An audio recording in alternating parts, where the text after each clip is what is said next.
기도하시면서 예배 드리시겠습니다.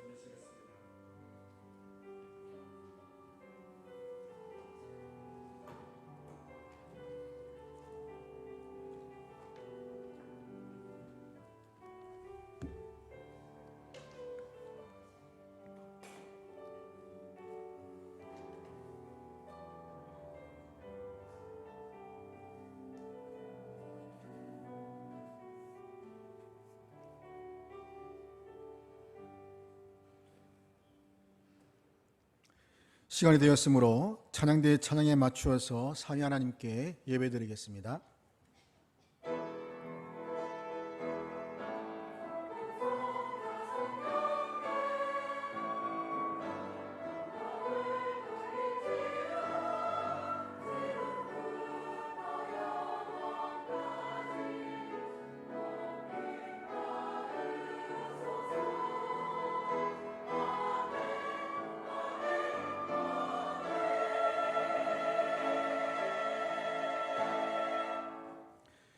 내가 산을 향하여 눈을 돌리라.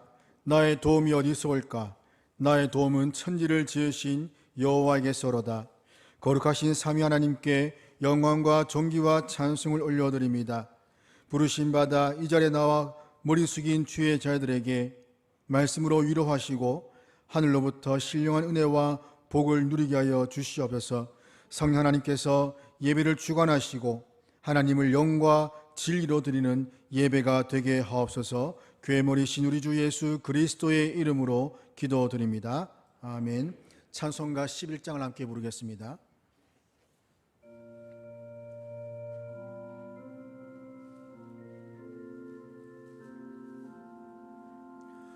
홀로 한 분 하나님께 천하 만민 경배하라. 만국 왕을 다스리고 온 천상 만민 기르신다. 만국 왕을 다스리고 온 세상 만민 기르신다. 독생 성자 예수님께 모든 죄인 회개하라. 세상 만민 구원하고 놀라운 은혜 베푸신다. 세상 만민 구원하고 놀라운 은혜 베푸신다. 보혜사 성령님께 모든 삶을 맡기어라. 말씀으로 도우시고 죄악을 이길 힘주신다. 말씀으로 도우시고 죄악을 이길 힘주신다. 아멘. 사도신경으로 우리의 신앙을 다 함께 고백하시겠습니다. 나는 전능하신 아버지 하나님 천지의 창조주를 믿습니다. 나는 그의 유일하신 아들 우리 주 예수 그리스도를 믿습니다. 그는 성령으로 잉태되어 동정녀 마리아에게서 나시고 본디오 빌라도에게 고난을 받아 십자가에 못 박혀 죽으시고 장사된 지 사흘 만에 죽은 자 가운데서 다시 살아나셨으며 하늘에 오르시어 전능하신 아버지 하나님 우편에 앉아 계시다가 거기로부터 살아있는 자와 죽은 자를 심판하러 오십니다. 나는 성령을 믿으며 거룩한 공교회와 성도의 교제와 죄를 용서받는 것과 몸의 부활과 영생을 믿습니다. 아멘. 조청현 장로님 예배를 위해 기도할 때 다 같이 기도하시겠습니다. 같이 기도 드리시겠습니다. 사랑하는 주님, 죄 많은 저희가 오늘 예배당에 함께 모여 예배를 드릴 수 있게 하여 주심을 감사드립니다. 주님 앞에 나오는 저희들이 예수님의 십자가의 피를 의지하여 죄를 내려놓고 하나님 앞에 나아갑니다. 저희들이 죄를 용서하여 주시옵소서. 세상 속의 교회가 역할을 제대로 하지 못하고 원망의 소리가 들리고 학생들과 청년들이 교회를 실망하여 떠나고 있다는 어려움의 소리가 들립니다. 교회는 서열과 권력의 눈이 어두워서 세상에 손가락질 받고 있다고 합니다. 언제가 종말인지 말세인지 저희는 알지 못합니다. 늘 깨어서 항상 기도하라. 기도를 멈추지 말라는 말씀. 모든 상황 속에서 감사하는 것이 하나님이 우리에게 바라신 것임을 잊지 말게 하여 주시옵소서. 그리하여서 세상에서 예수 믿는 사람들을 욕할 때 저희 한 명 한 명이 그리스도의 증인된 제자의 삶을 살아내서 등불을 켤 수 있게 하여 주시옵소서. 애굽의 노예 시절에 이스라엘 백성을 해방하기 위해 보내셨던 모세처럼 왕이 없을 때 왕을 요구했던 이스라엘 백성에게 왕을 주셨던 것처럼 로마의 시대에서 어둠 속에서 그리스도의 메시아를 부르짖었던 이스라엘 백성들처럼 저희 영원한 교회가 주님의 선한 목자를 찬송하고자 합니다. 어떤 분이 좋을지 저희는 알지 못합니다.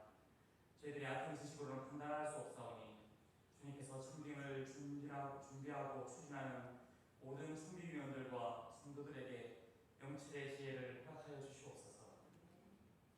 그리고 그 모든 과정에서 일어날 수 있는 분열과 해방과 실망하는 마음들과 비난하는 목소리를 주님의 승리로 감사와 중보의 기도로 바꿔주시옵소서. 주님, 저희는 연약합니다. 나이가 들어가고 몸이 요새하여도 저희의 신앙은 어린아이에 머물고 있음을 느낍니다.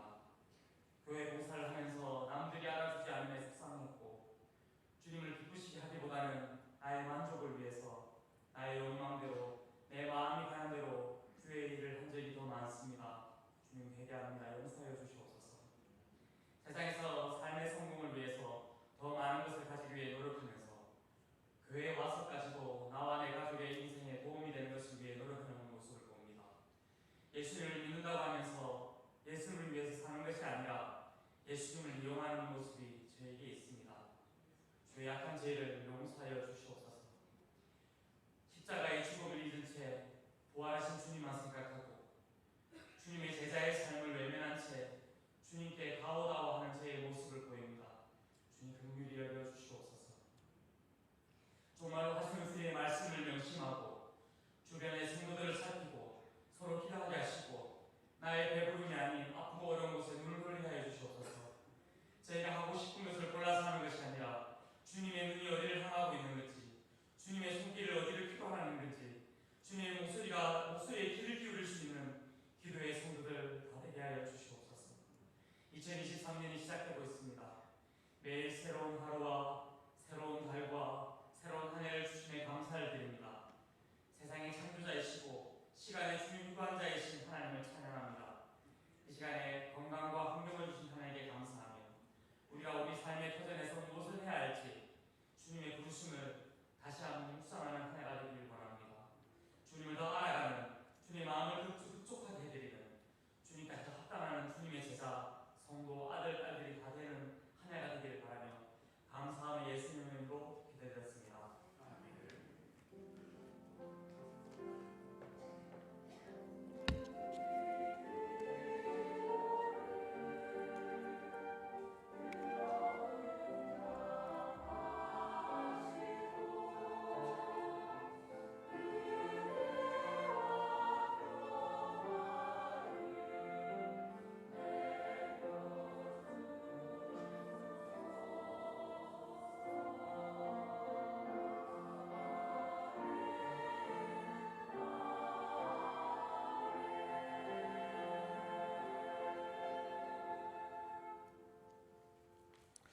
오늘 우리에게 주시는 하나님 말씀은 레위기 11장 45절 말씀입니다.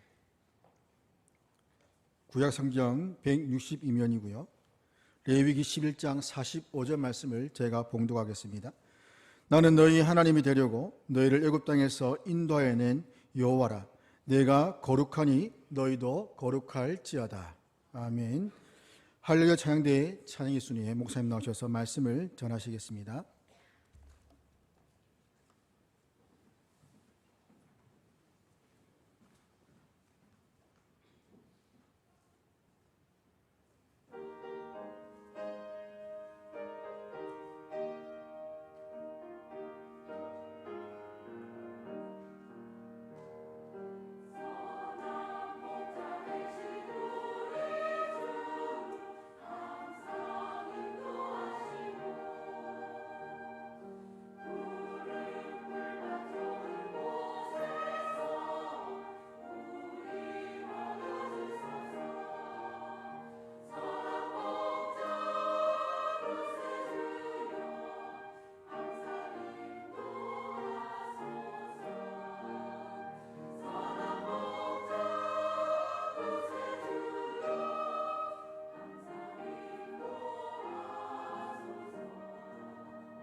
오늘 이 시간에는 성도의 거룩함에 관하여서 말씀을 나누도록 하겠습니다.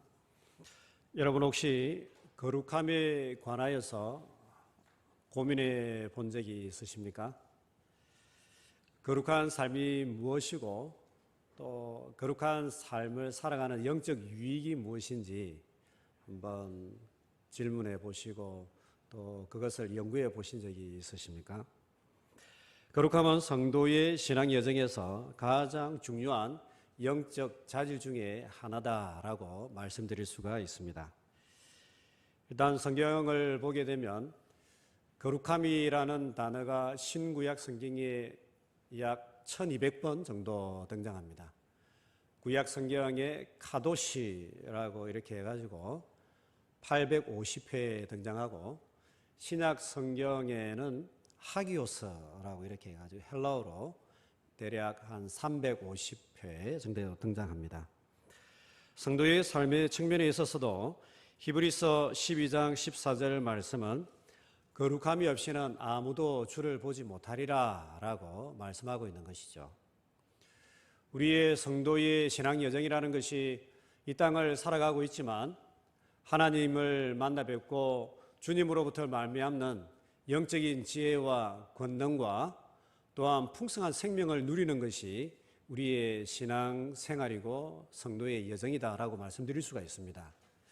그런데 이 거룩함이 없이는 주님의 임재를 경험할 수가 없고 하나님을 경험할 수가 없고 하나님으로부터 말미암는 주님으로부터 말미암는 세상에 알지 못하는 지혜와 능력과 권능을 경험할 수 없다라고 말씀하고 있는 것이죠. 그렇기 때문에 성도의 영적 유익을 위하여서 거룩함은 아주 중요한 그러한 삶의 모습이다. 성도의 삶의 모습이다라고 말씀드릴 수가 있습니다. 그런데 막상 거룩함이 무엇인가 저희들이 고민을 해보면 이 거룩함이라는 것이 굉장히 어렵다라는 추상적이다라는 그런 생각들도 많이 하게 됩니다. 과연 이 거룩함이 무엇인가?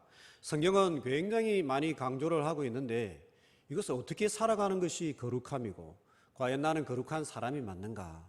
거룩함의 은혜를 누리고 있는가라는 것을 생각해 보면 딱히 때로는 손에 잡히는 것이 없고 생각에 어떻게 살아야 하는지 막막한 경우가 많은 것을 보게 됩니다. 오늘 이 시간에는 레위기서를 통하여서 거룩함을 한번 묵상해 보고 또한 거룩함을 삶 속에서 실천하여 풍성한 성도의 삶을 살아가는 그러한 한 해, 그러한 예배가 되기를 주님의 이름으로 축원드립니다. 먼저 거룩함이 무엇인지 한번 살펴보겠습니다. 레위기서는 거룩함에 관한 말씀을 저희들에게 전해주고 있습니다.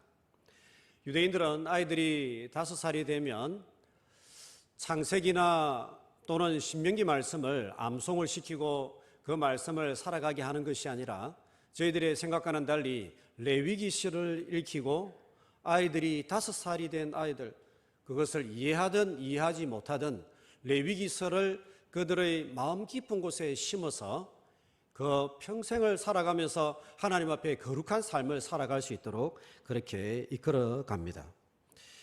이방인 신자들로서는 이해가 되지 않는 부분이기도 하고 왜 레위기서를 가장 먼저 읽히고 암송을 시킬까라는 여기에 대하여서 레위기 라빠라는 해설서에는 이렇게 이야기를 하고 있습니다. 왜 우리는 어린아이들에게 창세기가 아니라 레위기부터 공부를 시작하게 하는가? 거룩하신 분, 즉 하나님께서 말씀하셨다. 어린아이들은 순수하다. 희생제사도 순수하다. 순수한 자들로 와서 순수한 것들에 몰두하게 하라라고 그렇게 이야기합니다. 무슨 말이냐면 하나님도 거룩한 순수한 분이시고 희생제사와 예배도 순수하고 거룩하다라는 것입니다. 그렇기 때문에 세상에서 때묻지 않냐는 가장 어린 순수한 아이들로 하여금 다른 것이 그들의 마음속에 들어가기 전에 거룩의 말씀, 레위기의 말씀을 그들의 마음판에 새겨서 평생을 살아가면서 거룩한 삶을 실천하고 거룩함 속에 있는 하나님의 은혜와 능력과 지혜와 권능을 가지고 이 세상을 살아가게 하고 하나님 나라 백성으로 살아가게 하라라는 그러한 말씀으로 레위기를 읽히고 암송시킨다라는 것입니다. 그렇다면 레위기는 거룩함을 어떻게 설명하고 있습니까? 거룩함이라는 이 단어는 그 근본 뜻은 히브리어로 카도시이고 그 뜻은 구별되었다라는 그러한 의미를 가지고 있습니다. 구별되었다라는 것은 먼저 그 당시 백성들과 구별되었다라는 것을 말씀하고 있습니다. 가나안 백성들, 범죄하고 죄짓고 쾌락적으로 자기의 욕망을 위해서 살아가는 그 가나안 백성들, 우상 숭배하는 그 백성들과 달리 하나님의 백성들은 하나님만을 섬기고 죄악을 떠나고 구별된 성별된 하나님 나라를 세우는 백성으로 불렀다라는 것을 말씀하고 있습니다. 뿐만 아니라 주의 백성들이 구별되었다라는 것은 하나님을 향하여 구별되었다라는 것을 말씀합니다. 세상 사람들은 하나님과의 영적인 임재와 친밀함과 교제가 없지만은 이스라엘 백성들, 하나님의 백성들은 세상 사람들이 알 수 없는 신비한 영적인 은혜와 능력과 부유함을 누리는 백성으로 불렀다. 거룩한 백성으로 불렀다라는 것을 말씀하고 있습니다. 성도 여러분, 여러분들 삶 속에는 세상 사람들이 알지 못하는 영적인 세계와 영적인 은혜와 영적인 부유함과 영적인 능력과 지혜가 여러분 속에 있습니까? 그러한 은혜가 거룩한 삶을 실천하며 살아갈 적에 세상이 알지 못하는 영적인 거룩함과 축복과 부유함과 지혜와 권능이 여러분들의 삶 속에 충만하게 되시기를 주님의 이름으로 축복합니다. 조금 더 구체적으로 구약 성경을 저희들이 한번 살펴보면 구약 성경은 세상 모든 만물을 네 가지 속성으로 구별합니다. 이 다이어그램을 보게 되면 구약 성경과 이스라엘 백성들이 거룩을 어떻게 이해하였는지 알 수가 있습니다.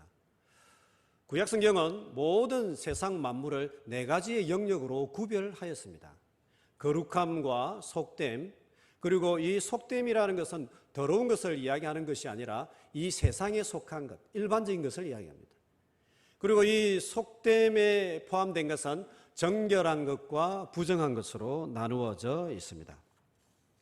이것은 오늘날 우리의 것과는 다른 이스라엘과 성경이 세상을 보았던 그러한 세계관을 이야기하고 있는 것입니다. 그런데 중요한 것은 오직 이 거룩함의 영역에 속한 사람과 그리고 장소와 시간과 그 백성 그리고 그 땅만이 하나님과의 교제가 있고 하나님의 임재가 있고 하나님의 친밀함을 경험할 수 있다라는 것을 구약 성경은 말씀하고 있습니다. 하나님께서 택하여 세우신 제사장 그리고 죄악에서 떠난 거룩한 백성 그리고 하나님께서 세우신 성전 그리고 하나님께서 택하신 이스라엘 땅 하나님께서 구별하여 세우신 안식일과 그리고 신년과 거룩한 절기에 하나님께서 친히 임하셔서 그 백성들을 만나주시고 그 백성들의 삶 속에 위로하여 주시고 세상이 알지 못하는 능력과 지혜와 권능을 주의 백성들에게 허락하여 주셨다라는 것입니다. 구약 성경의 전통을 보면 이 거룩함의 영역에 있는 성전과 성전의 기물과 제사장과 그리고 그 땅들을 하나님께서는 거룩하게 구별하기 위하여서 핏뿌림을 허락하시고 그리고 기름을 바르셔서 거룩하게 구별하셨다라는 것을 보게 됩니다. 반면에 부정한 사람들은 하나님께 나아가지 못하였습니다. 하나님께 나아가지 못하고 성소에서 당연히 하나님의 임재를 경험하지도 못하였습니다. 하나님은 거룩하신 하나님이시기 때문에 그 부정함에 있는 사람이나 사물과 함께하지 못하시고 떠나셨어요. 떠나버리셨습니다. 또한 부정한 백성은 거룩한 공동체 속에서 공동체에서 분리되어서 따로 거하여야 되는 그러한 시간들을 갖기도 하였습니다. 여러분들은 삶 속에 거룩함이 있습니까? 그렇기 때문에 세상이 알지 못하는 하나님의 임재와 친밀함이 있습니까? 그러한 복음의 부유함이 여러분들의 삶 속에 충만한 2023년이 되시기를 축복합니다. 그렇다면 두 번째로 왜 거룩함이 중요합니까? 잠시 저희들이 나누었지만 조금 깊이 다루어 볼 필요가 있습니다. 성경은 거룩함에 대하여서 무려 1200번이나 강조하고 있습니다. 나는 너희의 하나님이 되기 위하여서 너희들을 세상에서 끄집어내고 에집트에서 끄집어내어서 여기에 친백성으로 하나님 백성으로 세웠다. 내가 거룩하니 너희도 거룩해라. 거룩할 때에 거룩한 백성이 될 때에 나의 백성이 되고 나는 너희의 하나님이 될 것이다 라고 말씀하고 있는 것입니다. 출애굽기 말씀을 보면 출애굽기 26장부터 모세가 하나님의 명령을 받아서 성막을 건축하게 됩니다. 성막을 건축하는데 성막이 다 건축이 되고 또 하나님의 영광과 임재가 그 성막에 거하게 되는데 막상 모세가 그 성막에 들어가지를 못합니다. 하나님의 임재에 들어가고 성막에 들어가서 하나님의 영광을 경험해야 되고 하나님의 충만한 은혜와 지혜와 권능을 경험해야 되는데 모세가 막상 이 성막에 들어가지 못하고 하나님의 임재도 경험하지 못하는 것입니다. 왜 그렇습니까? 그것은 다름이 아니라 모세가 아직 부정함에 거한 인물이었기 때문입니다. 비록 영적인 지도자로 셈을 받았지만 모세도 거룩함을 덧입고 그 거룩함의 은혜를 통하여서만 하나님의 임재에 나아가게 되고 성막에 나아가게 되고 하나님을 경험할 수 있다라는 것입니다. 이 성막에 들어가지 못하는 모세의 모습은 어쩌면 우리 모든 인생의 모습을 보여준다라고 말씀하고 있습니다. 여전히 죄악을 가지고 태어났기 때문에 하나님의 임재 앞에 나아가지 못하는 백성들을 보여주고 있는 것이죠. 그 부정한 상태로 하나님의 임재와 영광 가운데 나아가게 되면 거룩하신 하나님 앞에서 비록 모세일지라도 그는 죽음을 면치 못하였던 것입니다. 그렇기 때문에 모세는 이 성막에 나아가기 전에 거룩함의 예식을 가지고 거룩함의 은혜를 경험하고 난 이후에 들어갈 수 있었기 때문에 그때부터 레위기 말씀을 받고 레위기 말씀을 기록하게 되었던 것입니다. 모세도 제사함을 받아야 된다는 것이죠. 모든 인간은 근본적으로 죄인이기 때문에 하나님과의 단절이 있고 하나님의 임재 가운데 나아가지 못하는 어려움이 있다는 것입니다. 죄를 짓는 것이 왜 무섭습니까, 여러분? 그것은 다름이 아니라 죄를 지은 인간을 하나님께서 떠나버리시기 때문에 그렇습니다. 죄를 지은 상태에서 우리가 하나님께 들어가고 싶어도 하나님께서 우리 가운데 나오지 못하시기 때문에 그것이 무서운 것입니다. 성경의 메시지와 사상에서 하나님께서 그 사람이나 사물을 떠난다라는 것은 우리 인생 가운데 가장 심각하고 무서운 일들을 초래하는 것이었습니다. 왜 그런가? 다름이 아니라 하나님의 임재는 생명이고 하나님의 임재는 은혜이고 하나님의 임재는 보호이고 하나님의 임재는 치유이고 하나님의 임재는 지혜이고 하나님의 임재는 장애물을 뛰어넘게 하는 권능이 되기 때문인 것입니다. 여러분들에게 그러한 은혜가 임하기를 주님의 이름으로 축복합니다. 그러나 하나님께서 떠나신다는 것은 죽음을 의미합니다. 하나님께서 우리를 떠나신다는 것은 우리를 보호한 그 보호가 떠난다는 것을 의미하는 것입니다. 하나님의 임재가 떠난다는 것은 불안함을 의미하는 것이고 하나님의 임재가 떠난다는 것은 병들음을 의미하는 것이고 사망을 의미하는 것입니다. 죄를 지을 때 우리 눈에는 보이지 않습니다. 우리 눈에는 보이지 않지만은 하나님의 임재가 우리의 영을 떠나버리시는 것입니다. 우리가 하나님께 나아가고 싶어도 하나님의 임재와 예배의 감격과 하나님의 음성이 우리를 떠나버리는 것입니다. 그렇기 때문에 세상을 살아가지만은 하나님의 백성으로 은혜와 권능을 누리지 못하는 그러한 채로 여전히 방황하며 살아가게 되는 것이죠.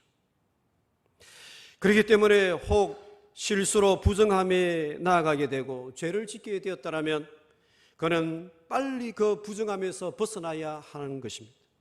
또한 하나님의 임재 가운데 나가고 하나님의 임재와 함께하는 풍성한 삶을 회복하는 그러한 성도의 삶을 살아가야 할 것을 성경은 말씀하고 있습니다.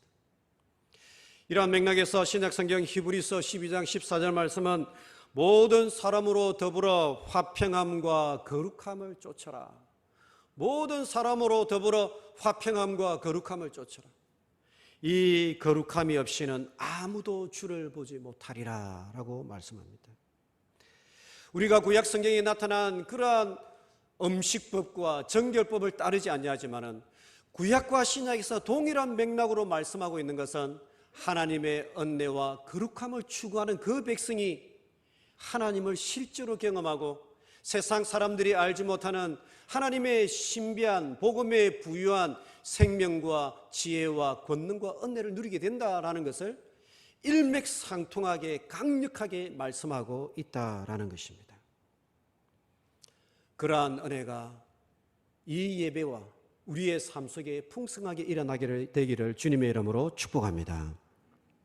창세기를 보면 요셉이 형들의 만행을 의하여서 애굽의 노예로 팔려가게 됩니다. 말이 노예이지 얼마나 비참합니까? 그것도 형들의 배신을 받아가지고 가슴에 한을 품고 이제 노예가 되지 않겠습니까? 그래도 열심히 생활합니다. 열심히 생활하는데 또 모함을 받아가지고 요셉이 이제 감옥살이를 하게 됩니다. 억울한 누명을 쓰고 감옥살이를 하게 되는 것이죠. 대략 세월을 계산해 보면 요셉이 17살 때부터 30살이, 30살이 될 때까지 무려 13년을 노예 생활과 감옥 생활을 하게 됩니다. 여러분, 감옥 생활이 말이 쉬워서 감옥 생활이지 언제 해방될지도 모르고 그 젊은 청춘이 정말 아무것도 하지 못하는 그 상태 속에서 족쇄에 차인 채로 감옥 생활을 하고 있다는 것이 얼마나 사람이 억울하고 미치고 원통하고 한탄할 그러한 상황입니까? 일반적인 상황이라면 이제 죽겠다, 내 인생에 무슨 소망이 있겠느냐, 이 생애가 끝났구나, 원망하며 불평하며 힘들다고 자포자기하고 심지어 그 속에서 인생을 끝내는 그러한 사람들도 있지 않겠습니까? 그런데 놀라운 사실은 우리가 성경을 유심히 묵상해 보면 요셉이 노예 생활을 하는 중에서 그리고 감옥 생활을 하는 중에서 한 번도 형제들에 대하여서 불평하거나 원망하는 그런 모습이 보이지 않습니다. 그리고 하나님을 향하여서 불평하거나 원망하는 모습이 한 번도 보이지 않습니다. 그런데 그가 기쁘고 감사하는 그러한 생활을 하게 되고 긍정적이고 적극적으로 생활하게 되니까는 그 주인이 요셉에게 하나님이 함께하는 것을 보게 됩니다. 그리고 간수장이 볼 적에 간수장이 볼 때도 요셉에게 하나님과 함께한다는 것을 보게 됩니다. 저 사람이 이상하다라는 것을 보게 되면서 그가 어디를 가든지 인정을 받고 높임받게 되는 놀라운 역사들이 일어나게 되는 것입니다. 그러면 요셉이 어디를 가든지 세상 사람들 같으면 원망하고 불평하고 자포자기하고 그렇게 억울한 속에서 분에 차여서 그렇게 끝내고 불안하게 살아갈 그러한 상황 속에서 그런 능력 있고 기쁨이 있고 세상에 알지 못하는 놀라운 지혜를 가지고 살아가는 그 능력이 어디에서 있습니까? 그것은 다름이 아니라 요셉이 거룩한 삶을 살아가기 위해서 몸부림치고 그 거룩한 삶을 살아갈 때에 하나님이 그와 함께 하셨고 하나님의 영이 그와 함께 하셨다라는 것을 성경은 구구절절히 말씀하고 있는 것입니다. 여러분 한번 생각해 보십시오. 요셉이 노예입니다. 짐승과 같은 그러한 처지입니다. 누가 인정해 주겠습니까? 그때에 보디발의 아내 애굽 주인집 부인이 와가지고 즐기자, 쾌락으로 즐기자, 인생 뭐 별거리 있나 즐기자, 그렇게 해도 괜찮다라고 그를 유혹하지 않습니까? 그런데 여러분, 아무것도 없는 요셉, 노예인 요셉, 버러지와 같은 요셉인데요, 그 속에 중심이 있어요. 뼈대가 있어요. 말씀을 향한 몸부림이 있어요. 내가 어떻게 하나님께 범죄하여서 하나님께 득죄하겠느냐? 내가 죽었으면 죽었지, 이 상태로 죽었으면 죽었지, 범죄하지 아니하겠다라고요, 그것을 뿌리치는 거예요. 그 장소를 떠나가는 거예요. 여러분, 그렇게 하나님의 말씀을 위하여서 거룩한 삶을 살아가기 위해서 몸부림치는 요셉에게 하나님의 영이 함께 하셨다. 성경은 계속해서 강조하고 있습니다. 하나님이 요셉과 함께 하셨다. 요셉과 함께 하니까는 요셉이 세상이 알지 못하는 하나님께서 주시는 영적인 기쁨이 있는 거예요. 감옥 생활 속에서도 그가요 지혜롭게 행동하는 거예요. 그 속에서 하나님의 은혜를 경험하면서요 어디에 가든지 능력을 경험하게 되고 어디에 가든지 인정을 받게 되고 거기서 승승장구하는 그러한 삶을 살아가는 것이 거룩한 하나님의 백성들의 삶이다라는 것을 성경은 우리에게 말씀하고 있습니다. 거룩한 삶을 살아가는 것은 우리 하나님의 백성들을 향하여서 가장 소중하고 가장 중요한 삶의 모습이다라는 것을 우리의 삶의 현장 속에서요 보여주고 있는 것이 요셉의 이 스토리이고 말씀이다라는 것입니다. 어떻게 보면 요셉의 삶이라는 것은 우리 인생의 정말 우여곡절과 어려운 억울한 삶의 모습들을 우리에게 보여주는 것이다라고 볼 수 있습니다. 그렇지만 그러한 삶 속에서도 거룩한 삶을 살아갈 적에 세상이 알지 못하는 풍성한 생명과 지혜와 권능과 은혜가 여러분과 함께 하시기를 주님의 이름으로 축복합니다. 기도 한번 해보십시오.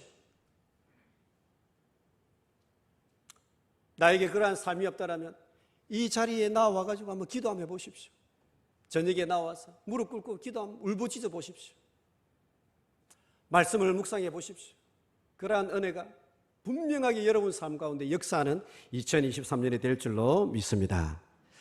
마지막으로 그러면 우리는 어떻게 거룩함을 회복하고 그 거룩한 은혜를 누릴 수 있는가, 그것을 다루도록 하겠습니다.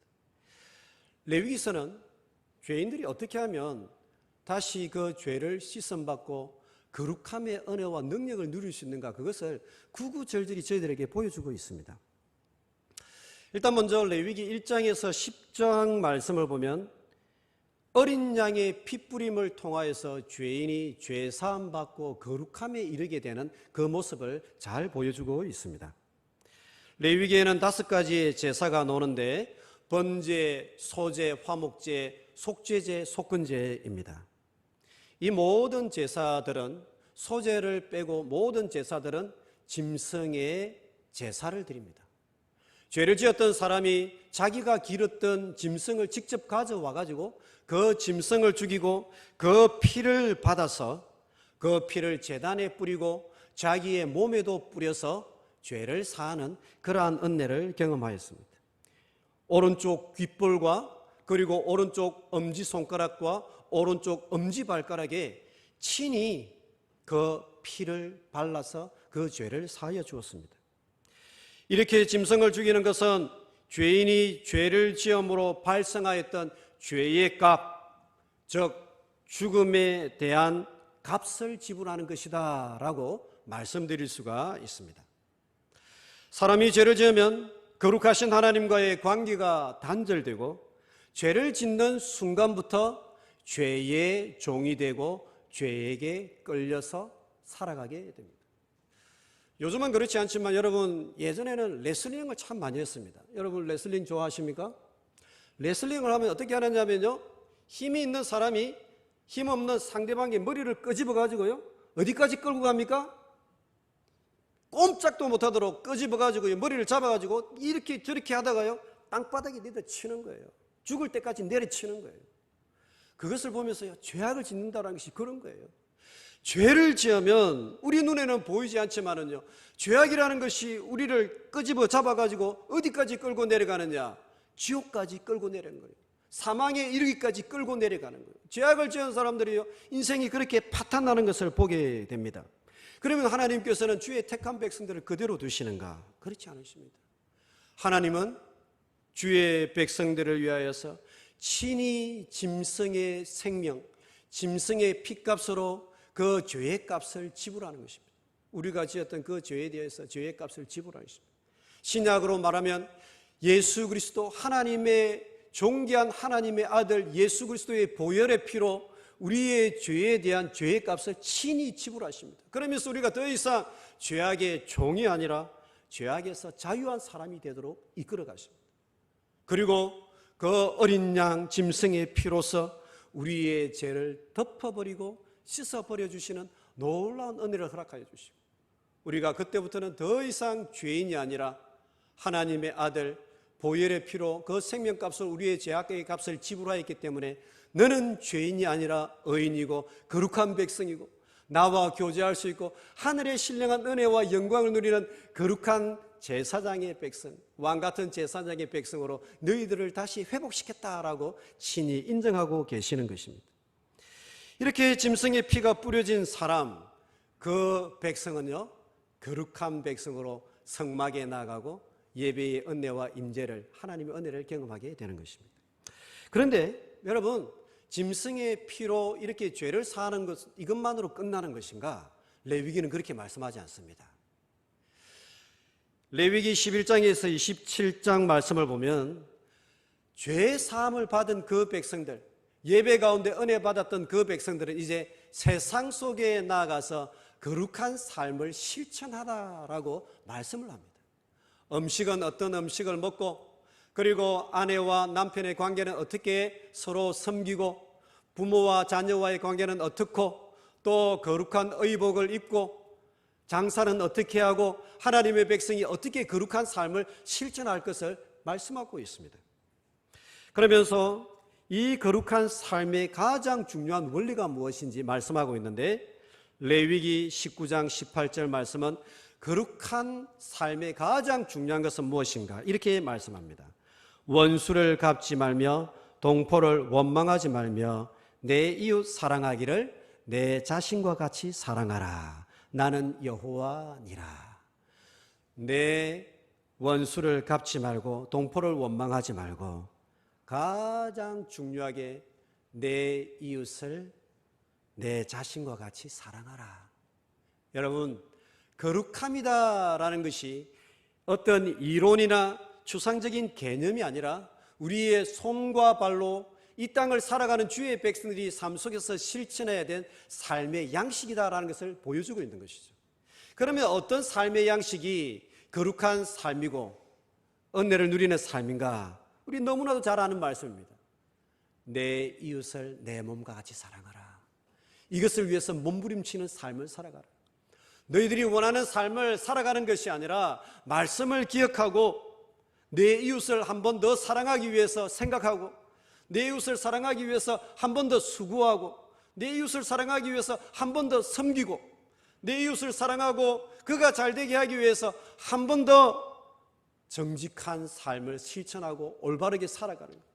장사를 하시는 분들은 더 정직한 삶의 모습을 살아가고, 계약을 할 때도 정직한 섬김의 모습을 살아가는 것, 이것이 내 이웃 사랑, 거룩한 삶의 양식이고, 이 모습 속에 하나님께서 그 성도와 함께 하시고 광야를 지나갈 때라도 그 백성에게 생수를 터쳐서 하늘이 알지 못하는 놀라운 은혜와 능력과 기적과 권능을 허락하여 주실 것이다 라는 것을 성경은 말씀하고 있습니다.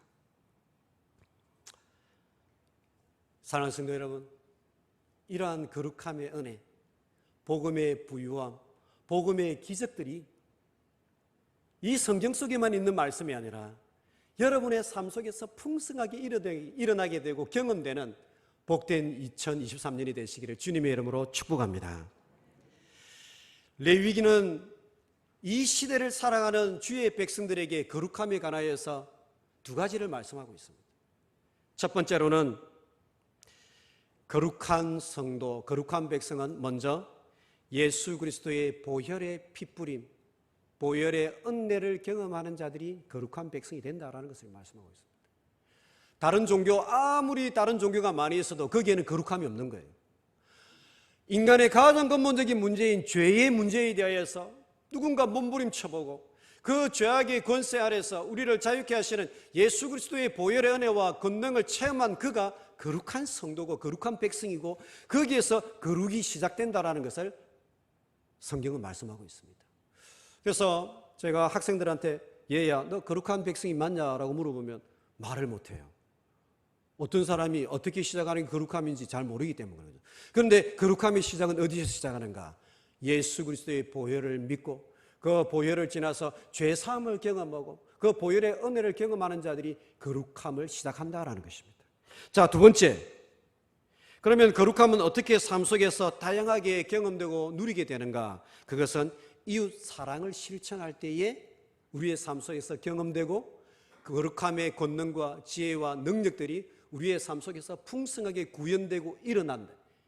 이웃 사랑을 실천하기 위해서 몸부림치는 성도, 그것을 실천하기 위해서 기도하는 성도, 그것을 위해서 한 번 더 생각하고 섬길 수 있는, 희생할 수 있는 성도가 거룩함의 복음의 부유함을 누리는 성도가 된다라는 것입니다.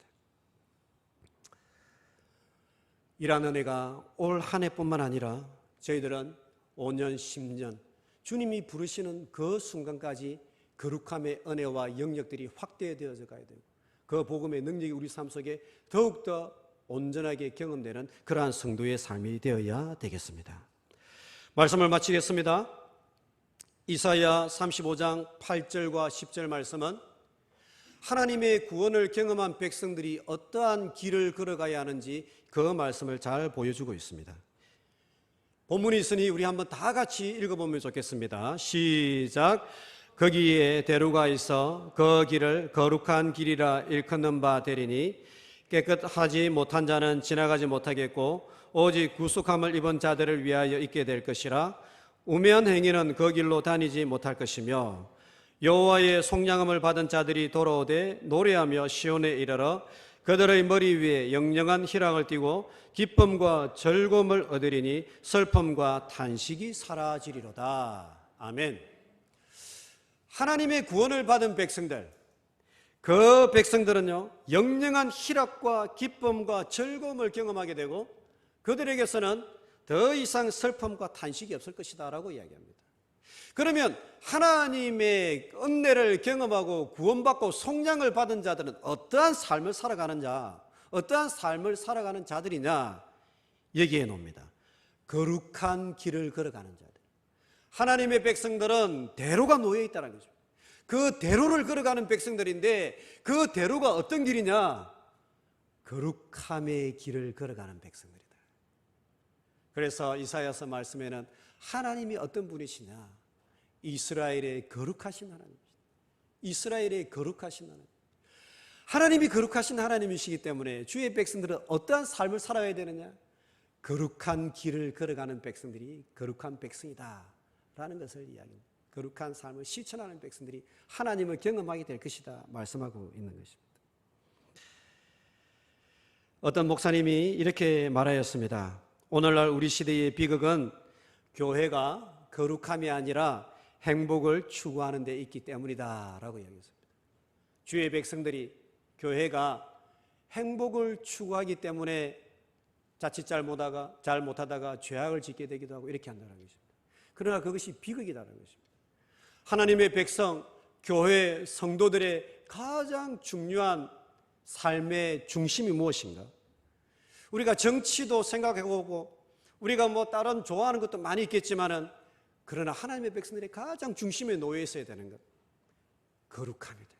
거룩한 삶을 실천하고 예수 그리스도의 보혈의 은혜를 늘 묵상하고 그 은혜를 경험하고 이웃 사랑을 실천하는 그러한 백성이 될 때에 세상 사람들이 알지 못하는 그러한 신비한 영적인 은혜와 기름 부으심과 지혜와 권능으로 이 세상을 살아갈 때에 승리한 삶을 살아가게 된다는 것입니다.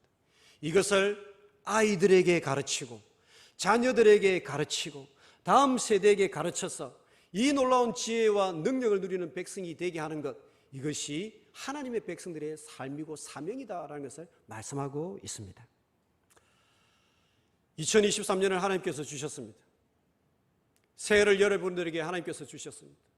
그리고 이제 머지않아 설날이 다가오고 있습니다. 이 거룩함에 대한 말씀을 여러분 자녀들과 손자들에게 한번 말씀해 보시기를 축복합니다. 뿐만 아니라 이 거룩함과 이웃 사랑을 실천하는 그러한 복된 설날, 더 나아가서 올 한 해 2023년이 되시기를 주님의 이름으로 축복합니다. 살아계신 하나님 은혜를 감사합니다. 저희들을 이 땅 가운데에 하나님의 백성으로 택하여 주시고 거룩한 삶을 살아가는 이 하나님의 백성의 삶으로 초청하여 주심을 감사를 드립니다. 살아계신 하나님, 저희들에게 2023년을 허락하여 주셨습니다. 이 한 해를 살아가면서 우리가 많은 것을 고민하고 염려하고 또한 추구하겠지만 가장 먼저 하나님께서 부르신 거룩한 삶으로 나가게 하여 주시고 주님 앞에서 거룩함을 통하여서 하나님과 동행하고 주님과 동행하는 복된 2023년이 될 수 있도록 역사하여 주시옵소서.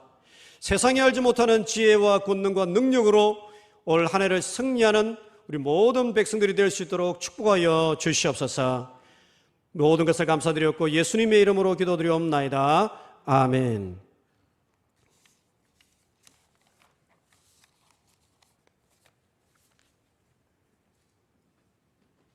찬송가 420장 다 함께 부르겠습니다.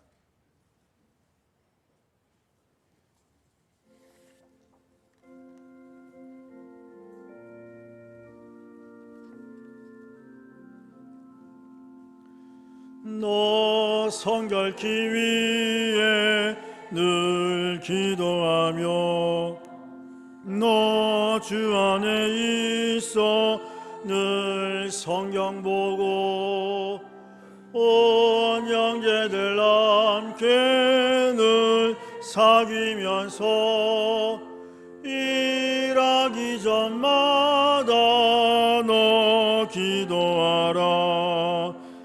너 성결케 위해 내 머리 숙여 저 은밀히 계신 내 주께 빌라. 주 사귀어 살면 주 닮으리니 널 보는 이마다 주 생각하리. 너 성결케 위해 주 따라가고 너를 위하여도 당황치 말고 참 즐거울 때나 또 슬플 때나 너 주님만 믿고 늘 따라가라. 너 성결케 위해 늘 기도하며 내 소원을 주께 다 맡기어라. 너 성령을 받아 주 섬기면 저 천국에 가서 더 잘 섬기리. 아멘. 교회 소식 전하겠습니다. 오늘 오후 예배 후에 본당에서 2022년 결산과 23년 예산안 결의를 위한 공동의회가 있습니다. 성도님들의 많은 관심과 참여를 부탁드립니다. 오늘부터 교회에서 식사를 제공합니다. 오늘 식사 섬김은 이성주와 은퇴 권사님께서 제공을 하시게 됩니다.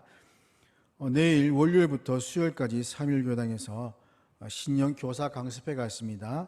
6시에 교회에서 출발을 하게 됩니다. 해당되시는 분들은 함께 갈 수 있도록 시간을 지키시기를 바라고요. 오늘 오후 예배 설교는 박승배 목사님께서 봉사해 주십니다. 이 시간 청빙위원회 모임 관련에 대해서 우리 허명구 장님 나오셔서 설명하도록 하시겠습니다.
지금부터는 반찬을 간단하게 좀 하자.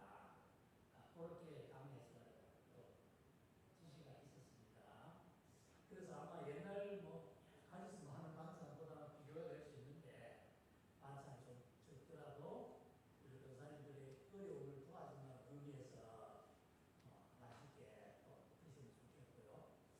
그다음 좀 전에 또 이제 성경하는 광고가 나왔는데 경사나 경조사나 또 특별한 일이 있어서 공부할 때 예전처럼 식당으로 도사님만 내면 안 됩니다. 현금으로 홍보를 내면 재정에서 나오고 식당에 접수를 하지 않으니까 그 문제도 좀 유의해 주시기 바랍니다. 네, 시간 새가족 등록이 한 분 있습니다. 박상규 씨. 예, 박수로 환영을 하시고요. 스스로 교회로 이제 오셨다고 합니다. 나중에 2층에 새가족 보실에서 좀 잠시 인사를 하고 가시면 좋겠습니다. 이 시간 목사님 나오셔서 봉헌 기도와 축도 하시고 예배를 마치겠습니다. 살아계신 하나님 은혜를 감사합니다. 저희들을 거룩한 백성으로 불러주시고 세상에 알지 못하는 하늘의 지혜와 능력과 권능으로 이 땅을 승리하며 살아갈 수 있도록 축복하여 주심을 감사합니다. 이날 저희들이 드린 하나님 예배에 감사드리고 받은 은혜에 감사하며 귀한 예물을 하나님께 올려드립니다. 이 예물이 하나님 나라와 하나님 교회와 이 지역 사회를 섬기는 데에 온전하게 잘 사용될 수 있도록 주님 축복하여 주시옵소서.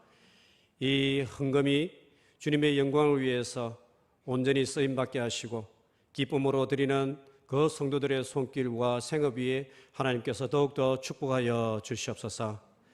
이 모든 것을 감사드렸고 귀하신 우리 예수님의 이름으로 기도드리옵나이다. 아멘.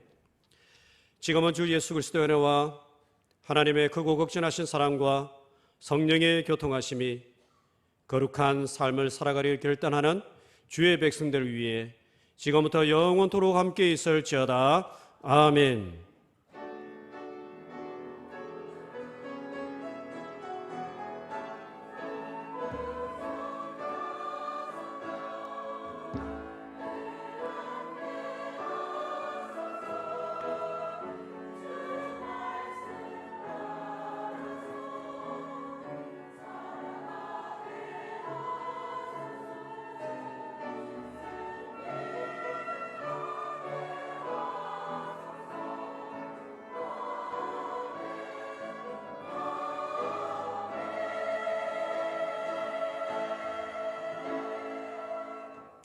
저오 계신 분들과 인사하시면서 너는 시냇가에 심으나무라 부르시고 예배를 피하도록 하겠습니다.